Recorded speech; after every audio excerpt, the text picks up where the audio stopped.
Good afternoon, sports fans. I have something a little different to talk about today, and I don't think it's actually that off topic because um, I like to see things within a cultural framework, not so much the different subjects where you end up going to very similar places. So I haven't been here for a couple weeks, and my apologies for that. This is a very busy. It's a busy time of year for me anyway because my son's birthday is this month and my wife's birthday is this month, and a couple other relatives have birthdays this month. I mean, this is a busy month. It's also the springtime in which my son is a senior in high school, and college has all been decided and all that. But it's look, I've one child. It is this guy, and yeah, it's gonna be. I'm only doing it once, but it's gonna be busy as we get through this month, and then May and June, and it's graduation, and it's all that goes with that. So I'm gonna be busy for a while, and I have been. But so that's a few things have been taking over my life. But anyway, I think this is I just thought it was an interesting experience in that, and I say sports fans and going for sports because I've liked sports basically my whole life. I've always been a sports fan because I believe that life imitates the World Series. If you know the old phrase, sports is a great microcosm, and one of the fun things about sports to me, besides just the poetry that is athleticism, fine. Especially you're younger, you tend to get attracted to that. But you get attracted by or find interesting how they put together how leagues are put together and how teams are put together. And it's great when you don't necessarily have a rooting interest, right? If it's a wonderful thing as a sports fan and your maturity as a sports fan that hopefully you reach a point where it isn't necessarily about wins and losses anymore, so much as if you don't care who wins, if you could watch a baseball game, you watch a hockey game, and you don't care about either team, you have no rooting interest, you can enjoy the sport on a whole other level. And if you've never done it, if you're one of those hardcore sports guys, I invite you to do that. Watch some games where you don't care who wins. And some sports reporters do this to their credit, and they kind of have to, because part of the job is to really know what's going on in those games. So you can, when you take all of that out of it, right, your own personal biases out of it, your rooting interest is gone. Now you could just watch the decisions that are made either by athletes at particular times, at particular junctures, by coaches, about how they're going to go about something. And do they recognize if something isn't working out? Do they recognize it? When do they recognize it? What do they think is the correct adjustment that will take care of it? It is Shangri-La. It is a great sandbox to watch human decision making and human problem solving. Sports is great for that stuff. And it's wonderful because it happens in real time. And no two situations are ever exactly alike. They can be corollaries, it can be similar. And so, because of that, there are patterns that seem to work, but maybe in this situation it doesn't, or there's something else that's going on. Do they recognize that extra factor? Have they taken it? They haven't. They blew it because they didn't see this coming when other people did. Okay. All of that is fascinating. I'm going to give you one disclaimer before I get into what happened to me the other day. Is part of my love of sports has waned over the years because I have watched that culture sink. There was always a degree of knuckle dragger involved in sports fanhood. Okay, that's what an insulting thing to say, Dave. You're insulting. It's terrible of you to say that. Paint with a wide brush like that. Yes, I'm a bad person. So, yeah, there's more knuckle draggerdom. And I'll give you, because I've been around a bit. So I've seen these patterns sort of repeat and do things. Give you an example. I used to love boxing. Okay? And late in the 70s, going into the 80s, and then throughout the 80s, there was increasingly a sense that, what are we doing? What are we really rooting for? People getting hit in the face repeatedly by strangers until they lose their cognitive faculties and are knocked out so many times that they now become punch drunk. And what are we doing? Now, I loved boxing in that the tactics and the knowing and the knowledge and the other, but it's so brutal, And then I remember there was a fight. Ali fought some dude, and I can't remember the Tex something, big, kind of a bum who got a gig and got a chance to fight Ali, and Ali beat him, but the guy just kept standing up. He wouldn't go down, and it was brutal what Ali did to him. And Howard Cosell, a guy I can't stand, but Howard Cosell was covering it. And Cosell had a tendency for the overdramatic, but I think it was legit in this case. Cosell, who had always loved boxing, finally found his breaking point and said, this is wrong. On the broadcast. Now, Cosell was not a surprise that Cosell would speak his mind. And obviously, we know Cosell had all sorts of issues. But there was a moment where a guy of his stature, and he had stature at the time, basically said, this ain't right. And that sentiment increased. And then in the 80s, Ray Mancini fought Dooku Kim, and Dooku Kim died on television, essentially. I saw the fight. I don't think he died in the ring. I think he died. I'm not positive. It's been a long time, right? But Dooku Kim died as a result of a fight. Mancini was never really the same. And there came a point where you just sit there and go. And boxing tried to police itself with no longer doing 15-round fights and doing various things. They tried to pull all that back. But it's kind of hard to make the brutal suddenly non-brutal somehow. And and eventually boxing went through a long, slow decline till there were moments, right? We had Mike Tyson and all that. But eventually, by the time you got into mid-90s and later, the sport, it pretty much died. It started to really, really die out. Now, it still exists, but nothing on the level that it had. And I think part of it is there's a segment of the population that said, I can no longer morally and ethically support that. Right? Okay. That was not a terrible thing for people to do. I loved boxing, but I couldn't do it anymore. I'm like, what am I doing? What am I supporting? What am I watching? It's just, I can't do it.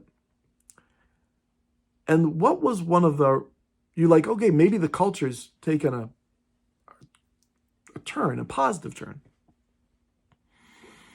No, because then we got into AMA became a thing. So it got worse. It got bare knuckles and in cages and really treating the people like animals, because they are animals after all anyhow. Let's spend some more money. And gambling. And we didn't learn a lesson and turn a corner. We got worse.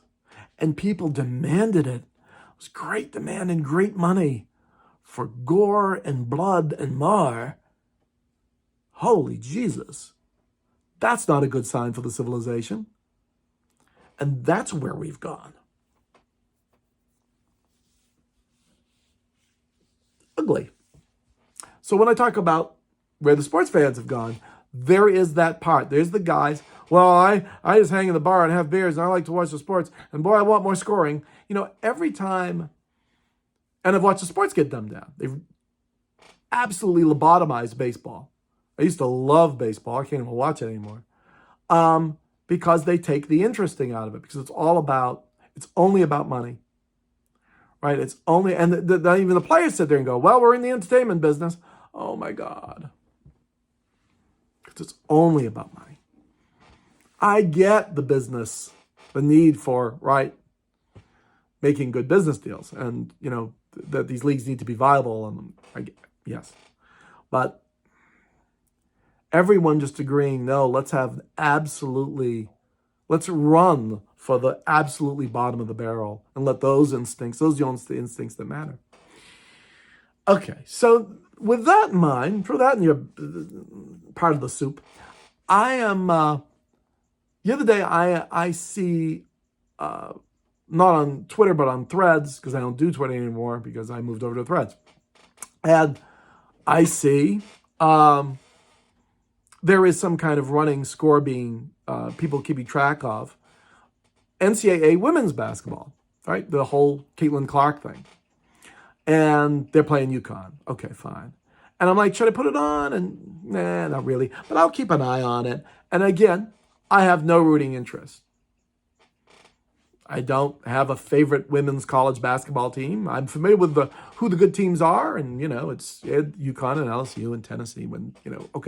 Various coaches. Okay, right. I know that the history of that league and how some, Gino, and how successful they've certain programs. But of course, because I'm alive, I know the basics of what's going on, and I know that Clark is a generational talent, and what a shot, and boy, there's a lot to be read into, and the degree that she is obviously liked, and the degree that a lot of people are very angry and jealous at her. Okay, I mean, what did she do that was so terrible? And I'm not sure I've yet seen what she was done that's so terrible that's any different from anything anybody else has been doing. Okay, all right, and I go to watch. I decide finally to turn it on to see where it's going because I was getting beat. And I'm like, oh, well, good coach. Gino Auriemma decided he's not going to let Clark beat him, so he's going to defend her like crazy. Yeah, let's see if they make any changes at halftime, see if there's any comeback, but that sounds like it's done. Oh, no. Oh, look at this. I was coming back. Well. Now we're really late in the game. I'm like, oh, okay, hell with that. I'll put it on. So I put it on to see the last few minutes. And now I get a sense of what has happened, that Iowa came back, went up, and then Connecticut's making this late run. And Iowa turns over the ball. I think it's 8 seconds left. UConn's going to get the ball at half court. Fine. And they make the inbound pass. They're trying to free up Paige, their shooter. She's an amazing player. And there's a screen and a pick. It's a moving pick. Girl from Iowa, bang, runs into the pick and sells it a little bit. But she got through the pick.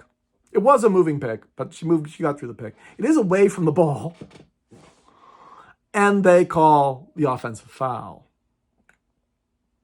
Again, I don't care. Right? I don't care who wins this game. Just a sports fan, just watching sports.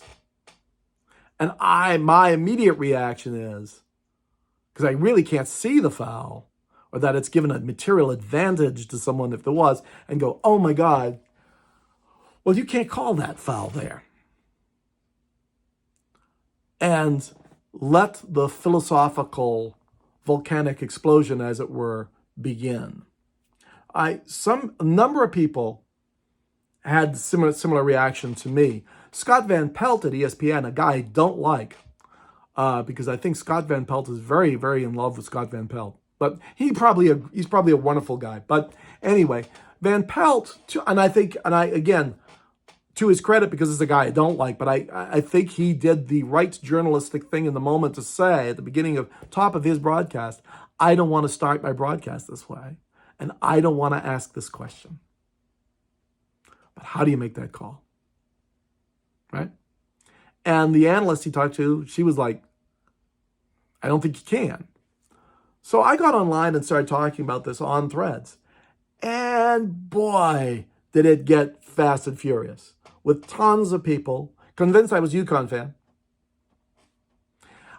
One of the things that amazed me in all that was the fact that there were people who could not conceive of someone who didn't have a dog in the fight.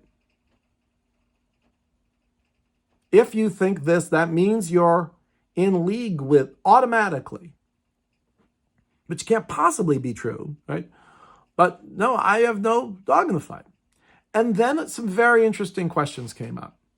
One is, and one argument being, if it's a foul in the first quarter, it's a foul in the fourth quarter. That if everything is called exactly the same at all times, that by itself is the very definition of fair. That everything is called equally.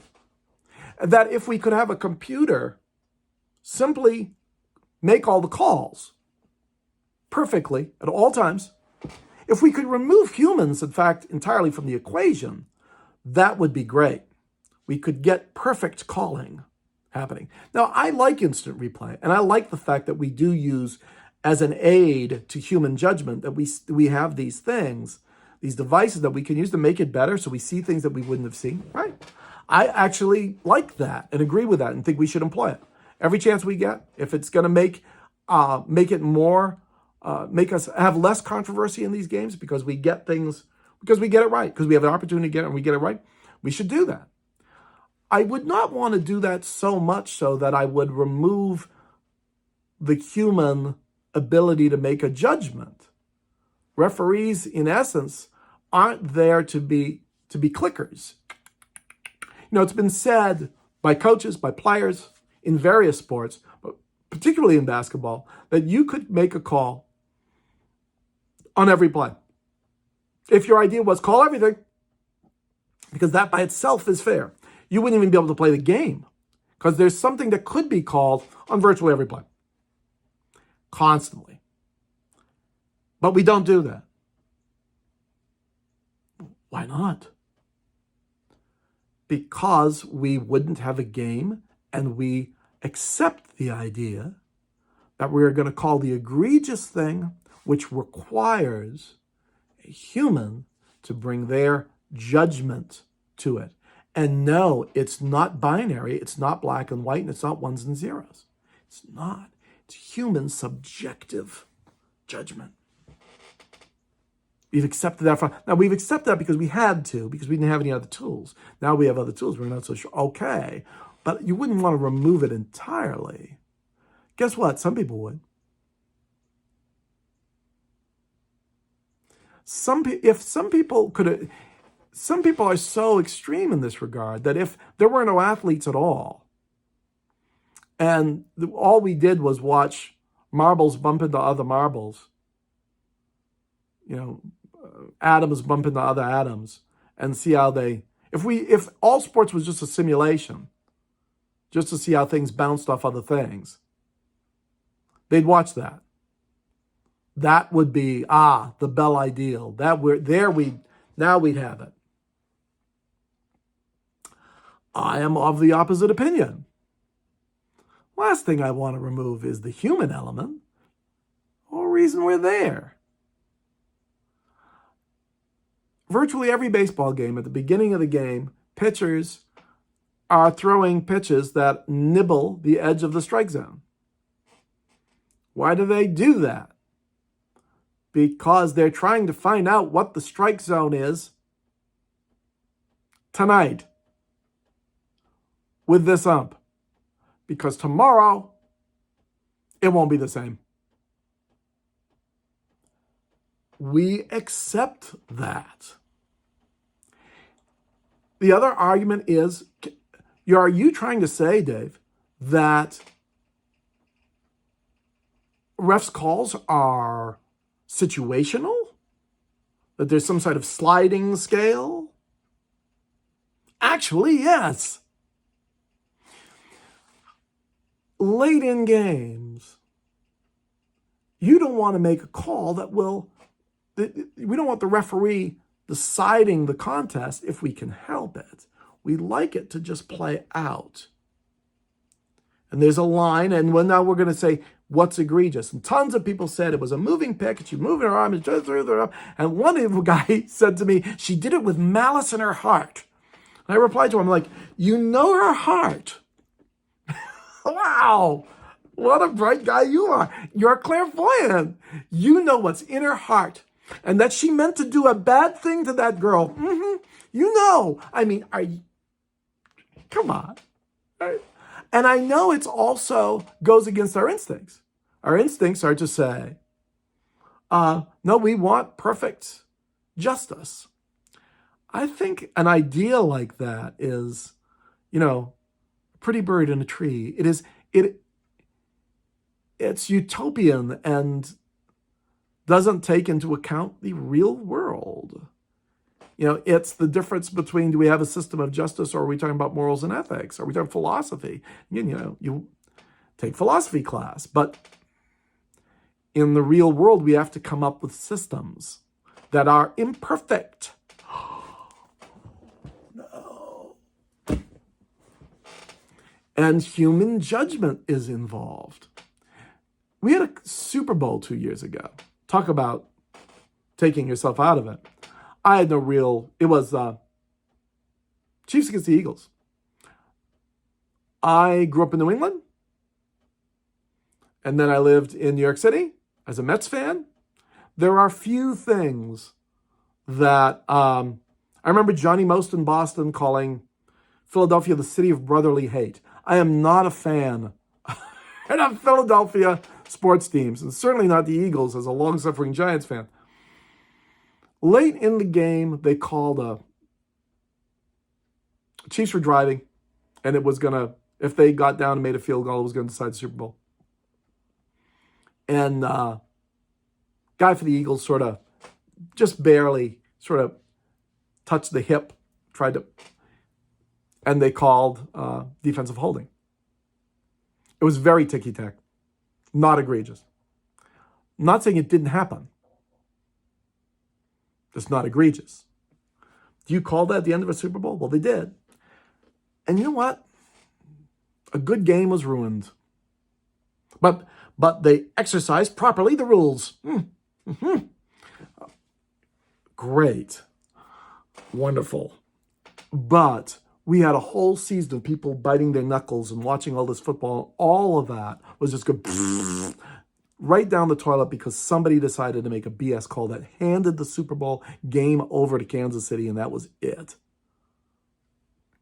I can't stand the Eagles. That was criminal. I don't think what fix was in. I'm not buying the conspiracy theory. Guy made a bad judgment call. Really bad. Should not have done it. Did it. Shouldn't have done it. So I do think it's situational. The NHL, they're going to have the playoffs soon.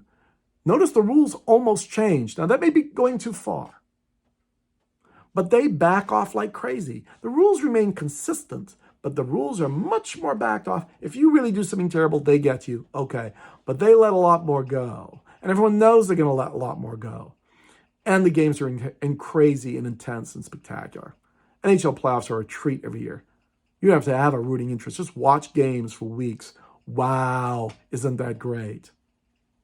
So, yeah, this is my sports fan thing. Now, a lot of people will say, oh, no, it's absolutely crazy. But I think one of the key differences in all this, and again, this all comes down to all sorts of philosophical stuff, is are we looking at these sports from a tactical point of view or a strategic point of view or a mix of both? If you are a tactical person and everything is what you see and from the ground up and you're building up, right? Let's just define our terms. You're tactical, right? This comes down to the generals in over history, a particular guy's in command of a situation and his guys are in trouble and he wants to back off and he wants to get the order to get his guys out of there. And the general who's overseeing the entire operation goes, no, you can't do it. He goes, yeah, but I'm getting killed here. This is bad for my guys. He goes, I know it's bad for your guys, but I need them to take that hit so I don't lose more guys over here. There are other considerations that the guy tactically doesn't know about. So tactical by itself, while an important thing to be able to do, there is a bigger picture. It's not one-dimensional. It's not even two-dimensional. It's got to be more than that. And you've got to realize that. That is judgment. And that's part of what the ref has to keep in mind. Like, well, he's just there to make calls. Well, that's the way it is at my high school basketball player game at the gym. Okay, you're seeing things purely from there's that crowd. At the gym at my high school, they do it this way. Okay, all right. Just because schoolboy basketball does it a particular way at your town and your gym doesn't mean that's the bell ideal that therefore should be stuck on the rest of humanity. I mean, you've got to be better than that, right? No, they're not. That is their bell ideal, and they can't understand why it isn't exactly the way it is at the local high school gym. It's crazy. Can't get over it. Okay. As we go farther up the food chain, you would think that it might be possible for people to see a bigger picture, and that referees should be expected to. There's more to it than just making the calls and just ticking off a ticker. We've already understood that, I think, right? Gee. Yeah, I think they should know situationally and go, okay, do we need to insert ourselves? I'm not saying swallow the whistle. I'm not. I'm saying there's a balance. Now, but we'll never agree on the balance. Then we'll never agree. But I'd rather have that than, oh no, everything is purely tactical. Now, I understand if everything is, you're only looking at things from a top-down perspective. No, you've got to understand. And I think a mix is good. It's part of being a good intellectual is being able to do both the tactical and the strategic and understand how the two interrelate and figuring out and making a judgment, a human judgment about which one in a particular situation should have precedence. And we're not all going to agree, but we should at least be able to appreciate that going in. You go, well, you're asking an awful lot of sports fans. No, I don't think so. I don't think so. I can figure it out, right? A lot of people have figured it out over the years. I mean, the problem is there's a huge mass of people who are drinking their beer and, playing FanDuel who aren't going to get, they don't, it's about colors and laundry. And rather than saying, well, then that's what it's all about, and let's just say for that, because it makes us the most money. Sounds like a good business solution, Bob. No. There are other things. It's crazy. There's something else besides just bringing in the bucks. There is. It's crazy. So, yeah, I think we could have, you can make your bucks, be good capitalists, and do fair things too. And you can have these discussions. What is it that we really want from our officiating? Thinking that there's a perfect justice, if we could just remove more people from the equation, things would be so much better. No, guys, no, no, it isn't. No, if you go too far down that road, I like tools too. I think tools are great, but I don't live in reverence of tools. I like tools. Tools are great because of how they're employed, which usually requires human judgment and taste. They haven't even hit taste. So that's what I got for you. I ran into sports fans. And I think, and I am a sports fan, but I think life does imitate the World Series. There's all sorts of interesting stuff about what we think and what we prioritize, what kind of philosophies that we hold that lead people to these very rigid positions. I would just say that I think there's a conversation to be had there, and maybe on the highest level it is, but boy, it would be wonderful if there's refereedom doing that. It would be better if they communicated more. I did see one great post by a former official regarding this play, saying that, there's kind of a two-part system to this. And he would have disagreed with both my argument about things being situational. He would have thrown that out. Okay, but I was willing to hear what he had to say. And he would have thrown out the argument that you call everything all the time, right? I'm like, okay. And I felt that this was a fair take. He said, look, there's the infraction. Did it happen? And he goes, in this case, I think the infraction happened. And he goes, and then you don't necessarily blow the whistle then yet, because you want to see if that gave someone a material advantage. And he goes, I don't think it did, because she got through the screen.